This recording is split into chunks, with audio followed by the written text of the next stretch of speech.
इस मामले को आप आज के नज़रिए से ना देख करके पीछे लौट करके देखो, फ्लैशबैक में जाओ। एनडीए की गवर्नमेंट अब से पहले बनी थी, अब ये दूसरा टर्म एनडीए का चल रहा है, नॉट ओनली बीजेपी, एनडीए।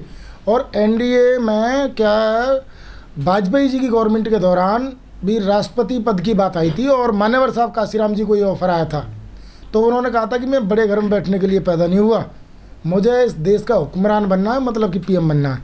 तो हमारी पार्टी बहुजन समाज पार्टी, साहब काशीराम जी और बहन मायावती जी इस देश में प्रधानमंत्री के लिए संघर्ष करते रहे हैं और आगे भी जो सीट पे आएगा उसी सीट के लिए संघर्ष करेगा। देखिए, आप कहोगे कि भाई एक सीट से कैसे आप जो है पीएम बनोगे, सीएम बनोगे, तो एक सीट तो अब से पहले जब ये जो भारतीय जनता पार्टी का एक टाइम ये भी था कि इनकी भी 2 सीटें थी, एक दौर इनके साथ भी था। और चुनावों में हार जीत लगी रहती है, कभी कोई दल जीतता है, कभी कोई दल हारता है। तो ये दौर क्या बना रहेगा, ये दौर भी बदलेगा, आज नहीं बदलेगा कल बदलेगा, लेकिन ये दौर भी बदलेगा।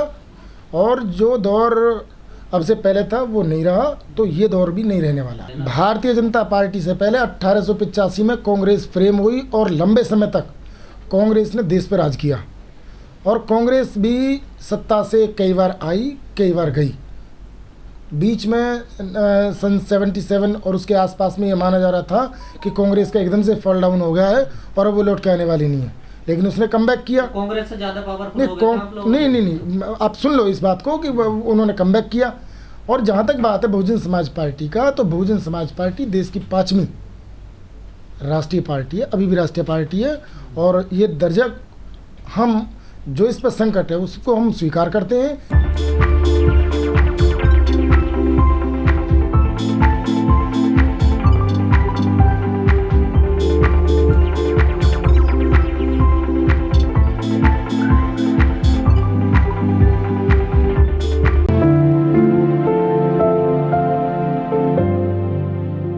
आप ये बताइए, अब फिलहाल राष्ट्रपति कौन है? कोविंद जी। और मिस्टर कोविंद किस कम्युनिटी से आते हैं? वो भी अनुसूचित जाति से आते हैं। अनुसूचित जाति से आने वाला राष्ट्रपति जो इसी बीजेपी सरकार का बनाया हुआ है, कहाँ कहीं प्रभावी हुए, कितने दंगे हुए, कितने अत्याचार हुए, कितना रिजर्वेशन पे और कॉन्स्टिट्यूशन पे कितने हमले हो रहे हैं, राष्ट्रपति क्या कर पा रहे हैं? राष्ट्रपति कोई भी बने, राष्ट्रपति कोई भी बने। दरअसल राष्ट्रपति, भारत का जो राष्ट्रपति होता है वो एक रबर स्टंप होता है जो जिसे सरकार उठाती है और लगाती है। माननीय बहन मायावती जी उत्तर प्रदेश राज्य की 4 बार की मुख्यमंत्री रही हैं। बहुजन समाज पार्टी जो देश की 5वें नंबर की सबसे बड़ी पार्टी है, उसकी राष्ट्रीय अध्यक्षा हैं। उनकी लड़ाई स्टेट के सीट्स की और यूनियन की सीट्स की लड़ाई। अखिलेश यादव ने खुद कहा कि मैं भी चाहता था बहन जी प्रधानमंत्री बने, मैंने 2019 में गठबंधन इसलिए किया। बिल्कुल हम मानते हैं आपकी बात को, अखिलेश जी ने ये बात चाही थी, लेकिन अखिलेश के जो समर्थक हैं, उनकी जो पार्टी का वोटर है वो नहीं चाहता। अगर उनका वोटर चाहता तो ये गठबंधन जो अब से पहले जो लोकसभा का 19 का जो चुनाव हुआ उसमें उत्तर प्रदेश की 80 सीटों में से 65 सीटें गठबंधन जीतता। मुझे ये नहीं समझ में आता कि आप सपा की तरफ हमले देखते हो, जो बहन जी ने भारतीय जनता पार्टी पे उनको नागनाथ बोल करके और कांग्रेस को सांपनाथ बोल करके जो हमले किए, उनको आप क्यों नहीं देख पा रहे हो? ये तो देखना चाहिए ना। और रहा सवाल जो है इसका अखिलेश का, तो अखिलेश के लिए इसलिए भी ये चीज़ें बोली जा रही हैं कि अखिलेश आज बाबा साहब डॉक्टर अम्बेडकर के फोटो को लेकर के मजाक कर रहे हैं, इसलिए भी बोला जा रहा है। आप समझते हैं कि ये लोगों को एक नैरेटिव सेट करना होता है कि आप ये बता दीजिए कि हम ये फल इनको देने वाले हैं। तो अगर भारतीय जनता पार्टी का ये मन है कि वो बीएसपी की सुप्रीमो को उपकृत करेगी, तो इसके साइड इफेक्ट क्या हो सकते हैं? इसका एक नैरेटिव, इस नैरेटिव का जो वोटर बैंक पर असर क्या जाएगा? तो जो जिस वोटर बैंक के लिए बीएसपी की लड़ाई है, जिनके हक की लड़ाई बीएसपी लड़ती है, उनके मन में संशय और शंका पैदा करना ही इस नैरेटिव का मुख्य लक्ष्य है कि वो दलितों को पिछड़ों नहीं, इसका जो फायदा है वो बीजेपी को और क्या नाम है सपा को, दोनों को इसका फायदा पहुंच रहा है। और दोनों ने ही इस बात का पुरजोर प्रचार किया, इलेक्शन के दौरान भी इन्होंने प्रचार किया। दोनों को फायदा कैसे पहुंचा भाई?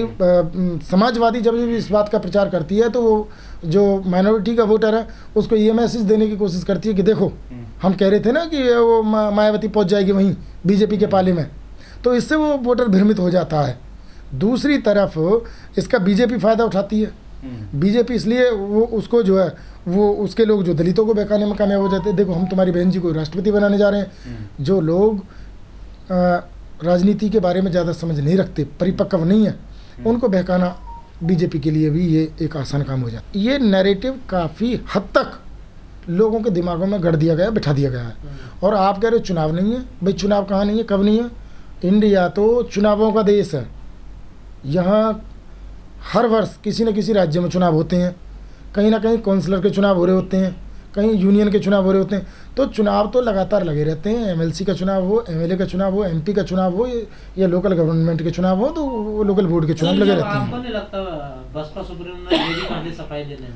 देखिए ये बात आपकी बिल्कुल जायज़ है कि बहन जी ने इस बात को कहने में देर कर दी। देर भी नहीं कही जाएगी कि वो शुरू से भी वो ये लगातार बीजेपी पर हमले कर रही थी, परंतु भारतीय जनता पार्टी ने जिस तरह से धनबल का और मीडिया मैनेजमेंट जिस तरीके से उन्होंने किया, उस शोर में बहुजन समाज पार्टी की नेता की बातें लोगों तक नहीं मीडिया से तो आप लोग को लेना देना है ना? मीडिया पे आपका विश्वास है ना? मीडिया को नहीं, मीडिया बीएसपी का कोई लेना देना नहीं मीडिया से। भाई साहब ये बात बिल्कुल किसी हद तक ठीक है कि बहुजन समाज पार्टी मीडिया को मैनेज करने में सफल नहीं रही है, और आप भी जानते हो। सफल नहीं रही है, करना ही नहीं चाहती। नहीं, मीडिया को मैनेज कैसे किया जाए आप बताइए? कौन से पैराडाइम है जिनसे मीडिया मैनेज होगी? मीडिया को फोर्थ पिलर ऑफ डेमोक्रेसी कहा जाता है, लोकतंत्र की रीढ़ कहा जाता है। ये कहा जाता है कि भाई ये निष्पक्ष काम करने वाले लोग हैं। अब जिनके पास थैला मोटा रखा है वो मैनेज कर ले जा रहे हैं। यहाँ तो नहीं है कैपेसिटी मैनेज करने की, तो नहीं हो पा रहे भाई मैनेज। बात सही है आपकी। सर, जिस तरह से बहन जी को प्रेसिडेंट बनाने की जो खबरें आ रही हैं, बहुत बड़ा वोट बैंक है जो बहुजनों का, कौन झपटना चाहता है इस पूरे? नहीं, ये किसी पे भी नहीं झपटा जाएगा। कोशिश लोगों की जा रही है, लेकिन बहुजन समाज पार्टी का जो वोटर है, जिस वोटर के लिए ये रस्साकसी हो रही है, वो कहीं जाने वाला नहीं है, कहीं जाने वाला नहीं है। बहुजन समाज पार्टी का लॉस हुआ, करीब 10 से 15% वोट बीएसपी का इस बार खिसका।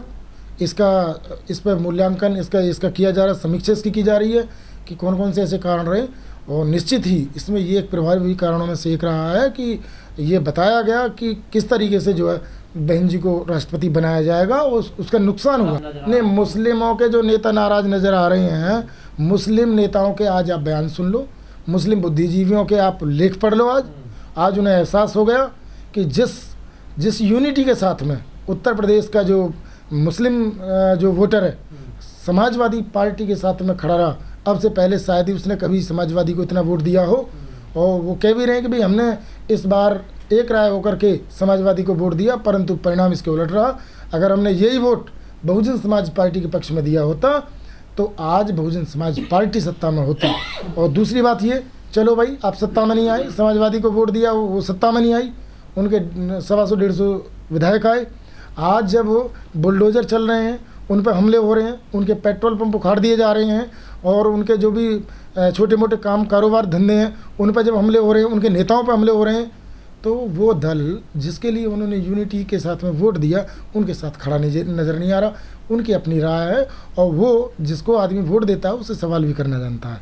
तो मुस्लिम कम्युनिटी कहीं ना कहीं से समाजवादी पार्टी के अगेंस्ट में मन बना चुकी है, और अब वो समझ चुकी है जो उसको इलेक्शन से पहले समझना चाहिए था। वो थोड़ी देर से समझे, परंतु वो समझ गए हैं, और इस बात का डर समाजवादी मुखिया को है।